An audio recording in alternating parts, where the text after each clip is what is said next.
పారిశ్రామికాభివృద్ధికి ప్రభుత్వం కట్టుబడి ఉంది. పరిశ్రమల స్థాపనకు యువ పారిశ్రామికవేత్తలు ముందుకు రావాలి. మల్లవల్లిలో కొత్త పరిశ్రమల స్థాపనకే దృష్టి పెట్టి నిరుద్యోగ యువతకు ఉద్యోగ ఉపాధి అవకాశాలు కల్పించడమే ప్రధాన ఎజెండా.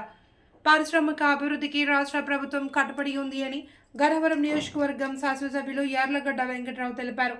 బాపులపాడు మండలం మల్లవల్లి పారిశ్రామిక కారిడార్కు సంబంధించిన దాదాపు 24 మంది వివిధ రంగాల పారిశ్రామికవేత్తలు ఈరోజు ఉదయం గన్నవరం నియోజకవర్గం శాసనసభ్యులు యార్లగడ్డ వెంకట్రావుతో ఆయన క్యాంప్ కార్యాలయంలో మర్యాదపూర్వకంగా సమావేశమయ్యారు. ఈ సందర్భంగా వారు గత 5 సంవత్సరాలుగా ఎదుర్కొంటున్న సమస్యలను ఆయన దృష్టికి తీసుకురాగా తక్షణమే స్పందించి ఏపీఐఐసి మల్లవల్లి పారిశ్రామిక కారిడార్ జోనల్ మేనేజర్ ఫోన్లో మాట్లాడి ఆయా సమస్యలను పరిష్కరించవలసిందిగా కోరారు. సందర్భంగా యార్లగడ్డ వెంకట్రావు మాట్లాడుతూ నిరుద్యోగ యువతకు ఉద్యోగ ఉపాధి అవకాశాల కల్పనలో భాగంగా పరిశ్రమలు స్థాపించే వారికి ప్రాధాన్యతనిచ్చి పారిశ్రామికవేత్తలకు పూర్తి సహాయ సహకారాలు అందిస్తామన్నారు. ప్రశాంత వాతావరణంలో నాణ్యత పాటిస్తూ సులభంగా వ్యాపారాలు చేసుకునే పరిస్థితులు నెలకొల్పుతామని హామీ ఇచ్చారు.